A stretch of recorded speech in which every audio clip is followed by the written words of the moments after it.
వైజాగ్లో ఫ్లాట్ తీసుకున్నప్పటి నుంచి కాయగూరలు రైస్ అన్నీ నేనే తెచ్చుకొని వండుకోవాలంటే చాలా ఖర్చు అవుతుంది. రైస్కే especially per kg 50 rupees 60 rupees అలా ఉంది.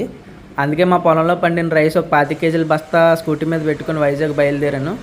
ఫుల్ రెయిన్ స్టార్ట్ అయింది. కరెక్ట్గా గాజువాక్ వచ్చేసరికి ఒక టిఫిన్ షాప్ ఉంటే అక్కడ ఆగాను. లక్కీగా ఆ షాప్ ఓనర్కి నేను తెలుసు, అంటే ఆయన నన్ను గుర్తుపట్టారు. సార్, మీరు జోకాట్ గణేష్ కన్నా కదా, నేను మీ వీడియోస్ చూస్తున్నాను, నేనే మిమ్మల్ని కాంటాక్ట్ అవుదాం అనుకుంటున్నాను, మాది కొత్తగా పెట్టాము, మీ యాప్లో యాడ్ చేస్తారా అని అడిగారు.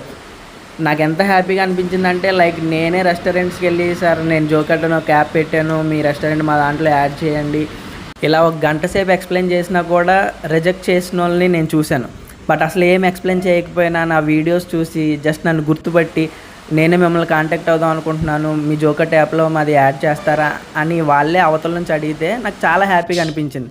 టిఫిన్ టేస్ట్ అండ్ క్వాలిటీ చాలా బాగుంది అండ్ మీరు ట్రై చేయొచ్చు. ఇది మిస్సమ్మ ఫుడ్స్ గాజువాక్లో ఉంది.